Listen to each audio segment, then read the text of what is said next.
우리 주님이 주신 새로운 아침입니다. 오늘 하루도 살아계신 하나님의 말씀으로 힘을 얻는 복된 날 되시길 축복합니다. 사도신경 고백함으로 우리 새벽 기도회를 시작하겠습니다. 함께 고백하겠습니다. 전능하사 천지를 만드신 하나님 아버지를 내가 믿사오며 그 외아들 우리 주 예수 그리스도를 믿사오니 이는 성령으로 잉태하사 동정녀 마리아에게 나시고 본디오 빌라도에게 고난을 받으사 십자가에 못 박혀 죽으시고 장사한 지 사흘 만에 죽은 자 가운데서 다시 살아나시며 하늘에 오르사 전능하신 하나님 우편에 앉아 계시다가 저리로서 산자와 죽은 자를 심판하러 오시리라. 성령을 믿사오며 거룩한 공회와 성도가 서로 교통하는 것과 죄를 사하여 주시는 것과 몸이 다시 사는 것과 영원히 사는 것을 믿사옵나이다. 아멘. 우리 찬송가 382장 너 근심 걱정 말아라, 우리 함께 찬송하겠습니다.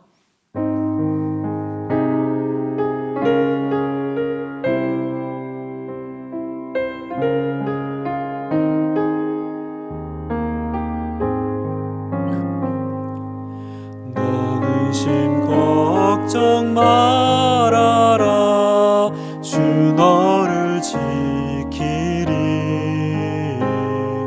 주 날개 밑에 거하라, 주 너를 지키리. 주 너를 지키리.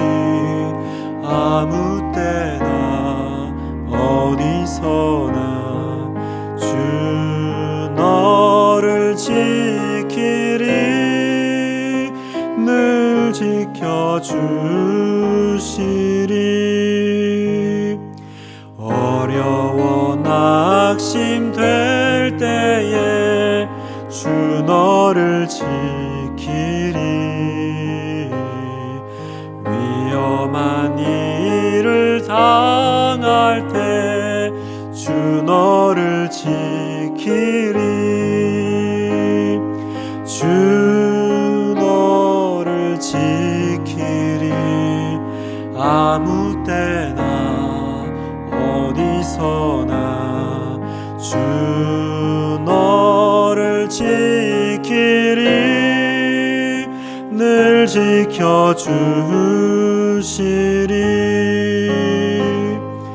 너 쓸 것 미리 아시고 주 너를 지키리. 구하는 것을 주시며 주 너를 지키리. 주 너를 지키리. 아무 때나 어디서나 주 너를 지키리. 늘 지켜주시리.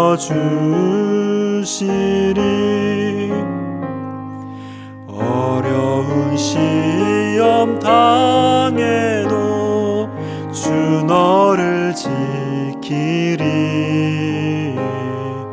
구주의 품에 거하라, 주 너를 지키리. 주 너를 지키리. 아무 때나 어디서나 주 너를 지키리. 늘 지켜주시리.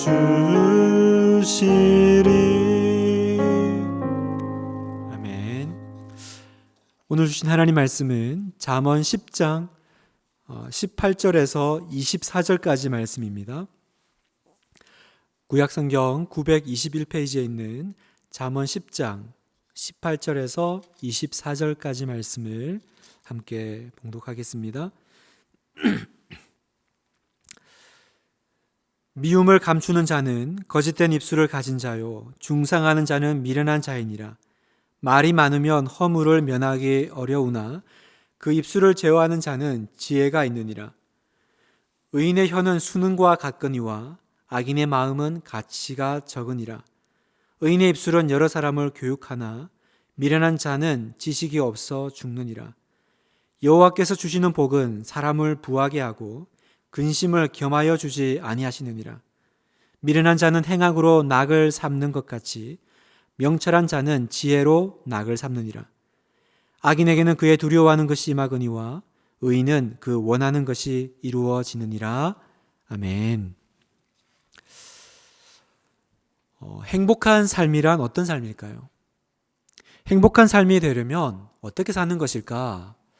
이게 참 우리의 고민인데, 행복한 삶을 살려면 먼저 해야 될 한 가지 일이 있습니다. 그건 행복이 뭐냐라는 것입니다. 우리가 어떠한 삶을 행복이다라고 말할 거냐라는 거죠. 먼저 성공과 행복의 의미를 바르게 정의하고 그 다음에 그 길을 찾아 나서야 올바른 길이겠죠. 서울대 심리학과의 최인철 교수님은 그분의 강의에서 사람이 행복감을 느낄 때 세 가지 특징이 있다고 말씀하시더라고요. 여러분 어떻게 생각하세요? 내가 행복하다라고 느낄 때는 어떤 증상이 나타날까? 최인철 교수님은 세 가지를 얘기했습니다. 첫 번째, 재미가 있다라는 거죠. 뭔가를 재밌게 느낄 때 사람은 행복감을 느끼고, 두 번째, 집중하고 몰입할 때 행복하다요. 이게 힘들고 식구를 떠나서 온전히 내가 뭔가 집중할 때 사람은 행복해진다라고 합니다. 그리고 세 번째, 그 일을 하면서 의미 있는 성장이 일어날 때 우리는 행복하다라고 느낀다는 거죠. 그렇죠. 어떤 일을 하는데 내가 뭔가 이렇게 좀 성장하고 나에게 뭔가 가치 있는 일이 일어나야 이걸 계속 하고 싶은 그 동기부여가 되지 않겠습니까? 이 세 가지가 있을 때 사람은 행복하다라고 말하는데 여러분 동의가 되시나요? 여러분은 언제 행복하세요? 여러분이 생각하는 행복한 삶이란 어떤 삶입니까? 각자의 정의가 있겠지만 우리는 어떻게 사는 것이 행복하고 바른 삶인지 사실은 끊임없이 성경에 물어야 됩니다. 나 자신에게 묻는 것이 아니라 우리의 인생 사용 설명서인 우리의 인생 핸드북인 성경에 묻고 답을 구하는 것이 바른 일일 것입니다. 그런 면에서 잠언은 끊임없이 어떻게 사는 것이 잘 사는 것이며 또 성공적으로 사는 것인지에 대해서 계속해서 우리에게 답을 주고자 하는 책입니다. 잠언의 지혜라는 것은 쉽게 말하면 삶의 기술입니다. 그렇죠? 어떤 삶의 기술이에요? 잘 사는 삶의 기술이 뭐냐? 이걸 우리에게 보여주는 책이 바로 잠언입니다. 그래서 이 기술을 따라 살면 참된 성공과 행복에 이를 것이다. 이걸 우리에게 독려하고 우리를 그 길로 안내하죠. 그렇다면 잠언이 가르치는 큰 줄기가 바로 지혜인데 이 지혜는 다른 말로 뭐라고요? 잘 사는 기술입니다. 그러면 잠언은 어떻게 사는 것이 잘 사는 것이라고 말할까? 오늘 이 10장뿐만 아니라 사실은 잠언 전체 흐르고 있는 그 큰 한 줄기가 있는데 바로 의롭게 사는 삶이 지혜로운 삶이며 또 잘 사는 삶이다. 이렇게 잠언은 이야기하고 있습니다. 의롭게 살아가는 것이 성공과 행복에 이르는 길이다라는 것입니다. 여러분 동의가 되시나요? 만약에 우리가 이 부분에 동의가 될 수 있다면 그러면 다음 질문이 나옵니다. 그러면 어떻게 사는 것이 의롭게 사는 것입니까? 라고 물어야 되는 거죠. 오늘 이 관점을 가지고 오늘 본문을 살펴보면 오늘 본문에서는 두 가지를 우리에게 교훈합니다. 첫 번째, 의인의 말을 하라라고 말씀하십니다. 지혜자는, 잠언 기자는 성공과 행복을 위해서 의인의 말을 할 것을 우리에게 권면합니다. 성도 여러분, 언어 생활이 가지는 영향력은 아무리 강조해도 지나침이 없습니다. 그래서 잠언은 틈만 나면 언어 생활에 대해서 또 돌아오고 또 이야기하고 또 강조합니다. 사람마다 가만히 보면 자신만이 사용하는 그 언어의 특징이 있습니다. 그렇죠? 자주 쓰는 말이 있고요. 어떤 그 분위기가 있고 그 느낌이 있습니다. 근데 오늘 이 잠언 10장에 보면 18절과 21절에서는요. 특별히 두 가지 특징이 있는 언어 생활을 말하는데 의인의 언어와 악인의 언어가 있다라는 거죠. 의인의 언어와 악인의 언어 생활이 있대요. 자, 그러면 악인의 언어 생활의 특징이 뭘까? 잠언 기자는 이렇게 얘기합니다. 앞에서는 미워하는 마음을 감추고 뒤에서는 험담하는 것이 바로 악인의 언어라는 거죠. 18절 볼까요? 미움을 감추는 자는 거짓된 입술을 가진 자요, 중상하는 자는 미련한 자이니라. 뭐라고요? 미움을 감추는 자는 거짓된 입술을 가진 자예요. 바로 악인의 입술인 거죠. 왜 앞에서는 말하지 않고 그러나 뒤에서는 계속 험담하고 다닐까요? 왜냐하면 악인의 마음은 원래 남이 잘 되는 것을 잘 못 보는 마음이기 때문에 그렇습니다.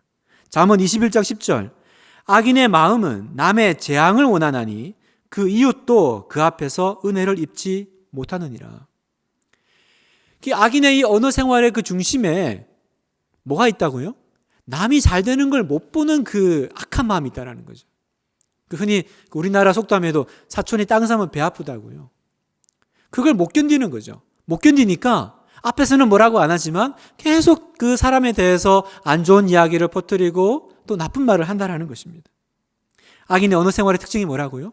온전히 자기중심주의, 온전히 자기애적인 그 마음이 가득 차 있다는 것입니다. 그렇다면 반대로 의인의 언어의 특징은 뭘까요? 21절을 보겠습니다. 의인의 입술은 여러 사람을 교육하나 미련한 자는 지식이 없어 죽느니라. 의인의 입술은 어떻다고요? 여러 사람을 교육하나.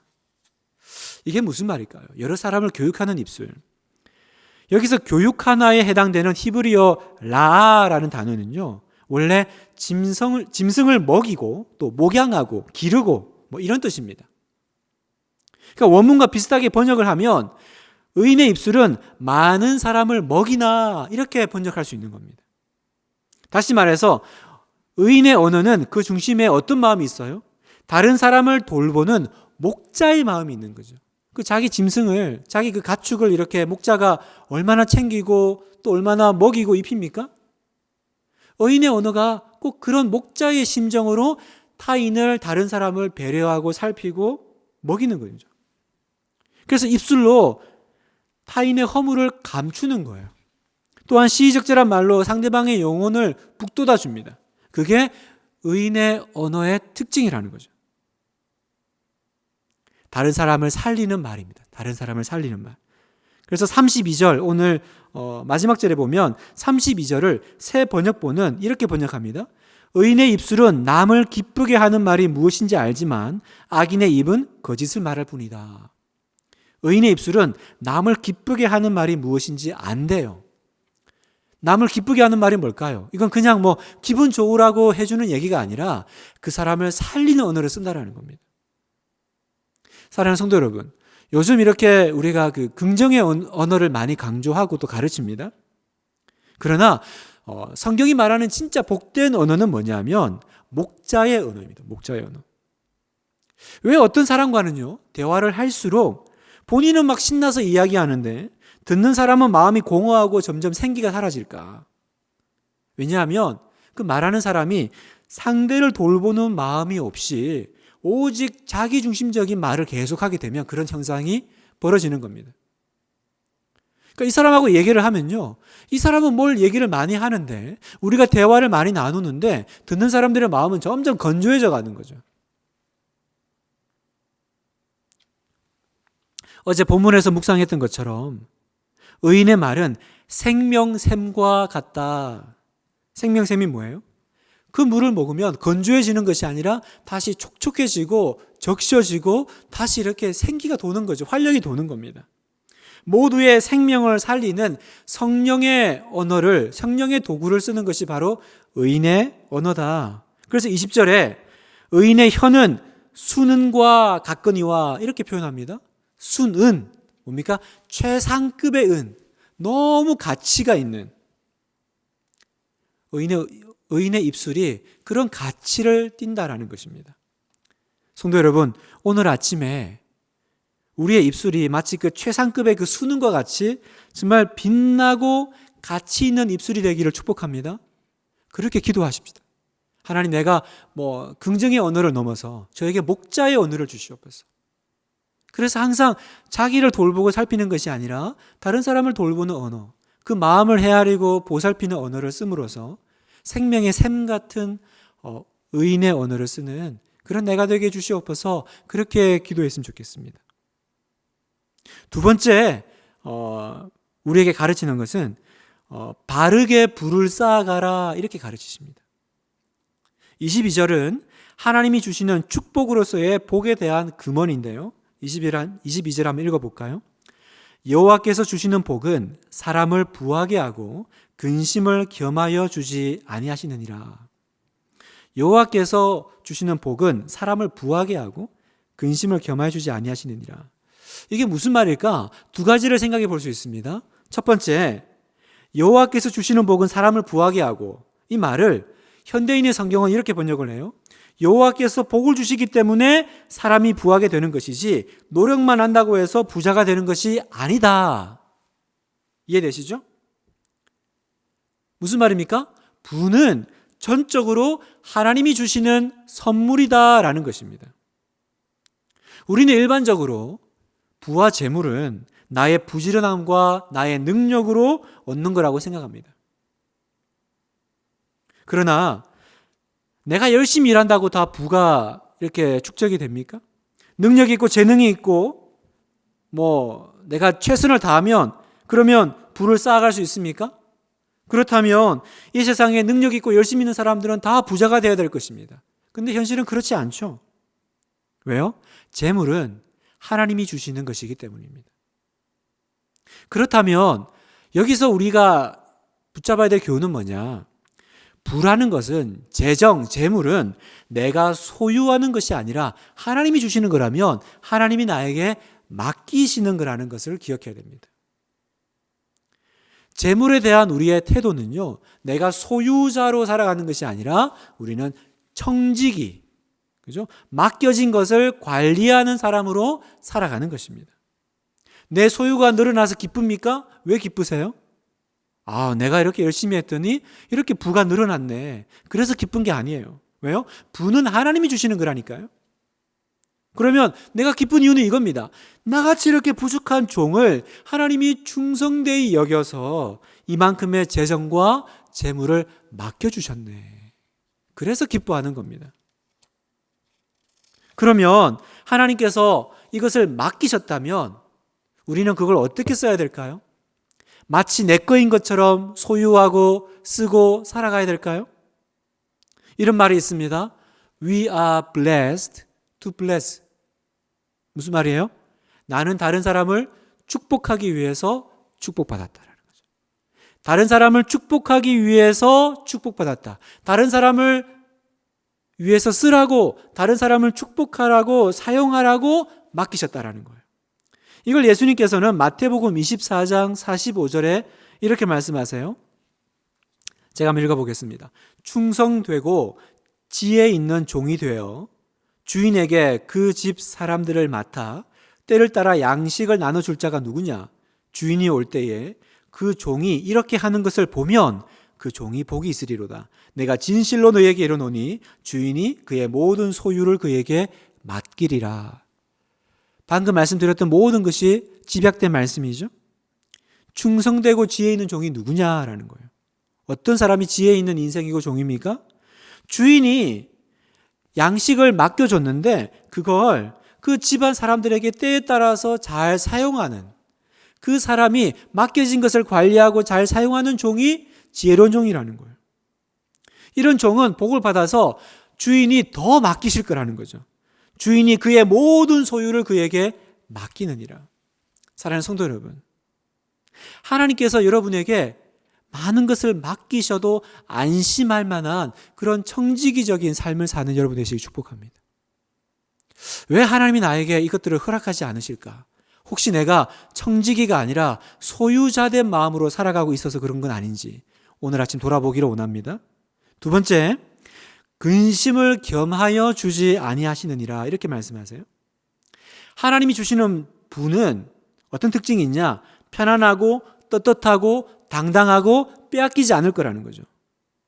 빼앗길 염려도 없고 감출 필요도 없습니다. 왜요? 내가 정직하게 수고해서 정당하게 얻은 소득이기 때문에 그렇습니다. 무슨 말이냐면 내가 오늘 이 얻은 재물이 정말 하나님이 주신 복이 되려면, 하나님이 주신 것이 되려면 청부가 돼야 됩니다. 깨끗한 부자. 깨끗하고 정직한 부여야만 이것이 하나님이 주신 부가 됩니다. 그리고 내가 그 부를 받을 때 그게 나를 살리고 다른 사람을 살리는 도구가 됩니다. 만약에 그렇지 않으면요, 그 부는요 나에게 근심이 돼요. 그래서 근심을 겸하여 주지 않는다라는 이 말씀을 하신 겁니다. 부정한 방법으로 취한 부가 있습니까? 오늘 부정한 것으로 뭔가를 얻었습니까? 그러면요, 기억하세요. 그 죄의 결과가 반드시 여러분을 쫓아올 것입니다. 하나님이 주신 것이 아니기 때문에 그것은 언젠가 빼앗길 것입니다. 빼앗기기만 해요. 그것이 언젠가 올무가 되어서 나를 죽음으로 이끌어갑니다. 그러니까 이런 사람들은 어떻게 살아요? 항상 무서워하고 두려워하고, 이게 빼앗길까? 또 잘못된 방법으로 취했으니까 또 누가 알면 어떡하지? 여러분, 그런 부를 가진 사람들 보시잖아요. 그래서 24절, 악인에게는 그의 두려워하는 것이 임하거니와. 의미심장하죠? 자기도 알아요. 그게 임할 걸. 두려워하는 그것이 임한다라는 거죠. 죄는 반드시 나를 쫓아옵니다. 여러분, 죄 짓는 걸 두려워하셔야 됩니다. 그리고 내가 정당하지 않은 방법으로 뭔가를 얻고 소유하는 것을 이제는 거부하셔야 됩니다. 그리고 혹시 내 안에 그런 것이 있지는 않은지 이 아침에 이 말씀 앞에서 살펴보고 점검하시고 회개하시는 여러분 되시기를 축복합니다. 말씀을 마무리하겠습니다. 왜 의로운 삶이 행복한 삶일까요? 왜 돈 많은 삶, 왜 건강한 삶이 행복한 삶이 아니라 의로운 삶이 행복한 삶일까요? 왜냐하면 인생은 마지막에 웃어야 행복한 인생이기 때문입니다. 지금 웃고 내 인생의 마지막에서 울면 그게 무슨 의미가 있겠습니까? 다니엘서 12장 3절, 지혜 있는 자는 궁창의 빛과 같이 빛날 것이요 많은 사람을 옳은 대로 돌아오게 한 자는 별과 같이 영원토록 빛나리라. 하나님 앞에서 빛나는 인생이 있다고 하십니다. 하나님 앞에서 별과 같이 영원히 찬란하게 비치는 인생이 있다고 하세요. 그 인생이 지혜로운 인생이겠죠. 그 인생이 지혜롭게 이 땅을 살아간 삶이겠죠. 어떤 사람이 지혜로운 삶입니까? 의롭게 산 사람이 지혜로운 사람이라는 거죠. 많은 사람을 돌아오게 하고 많은 사람을 바른 길로 인도한 그 의롭게 살아간 그 삶이 별과 같이 영원토록 빛나는 삶이다. 그 사람이 마지막에 웃게 될 거야. 주님은 이 아침에 우리에게 말씀하십니다. 사랑하는 성도 여러분, 멀리 보십시오. 사랑하는 성도 여러분, 내 인생의 마지막 끝을 보십시오. 지금 웃고 그날에 울면 안 됩니다. 지금 내가 좀 울고 외롭지만 의롭게 살아서 그날의 별과 같이 빛나는 여러분 되셔야 됩니다. 그런 찬란한 인생, 지혜롭고 복된 인생 되시기를 주님의 이름으로 간절히 축원합니다. 함께 기도하겠습니다. 살아계신 하나님, 내 입술에 목자의 언어를 넣어주소서. 그래서 나의 입술로 더 많은 사람을 살리는 의로운 삶을 살게 하옵소서. 주님이 주신 것을 잘 관리하는 청지기의 삶을 살기 원합니다. 주님의 것을 가지고 주님의 뜻에 따라 사용하고 그날의 주님 앞에 아름답게 평가되는 주의 종이 되게 하옵소서. 나의 인생이 그날에, 내 인생의 마지막 날에 주님 앞에 서는 그날에 하나님 앞에서, 하나님 나라에서 별과 같이 영원토록 빛나게 하옵소서. 우리 주 예수님의 이름으로 간절히 기도합니다. 아멘. 말씀을 생각하며 우리 두 가지 기도 제목 가지고 기도하겠습니다. 첫 번째, 나의 입술을 주장하사 사람을 돌보고 섬기는 목자의 언어, 의인의 언어를 사용하게 하여 주시옵소서. 또 둘째, 하나님이 내게 주신 재정, 시간, 건강을 잘 관리해서 내 것인 양 사용하지 않고 선한 청지기처럼 살아서 주님 앞에 잘했다 내 종아 칭찬 듣는 그런 복된 인생이 되게 하여 주시옵소서. 이 두 가지 기도 제목 붙잡고 함께 기도하며 나가겠습니다. 기도하겠습니다.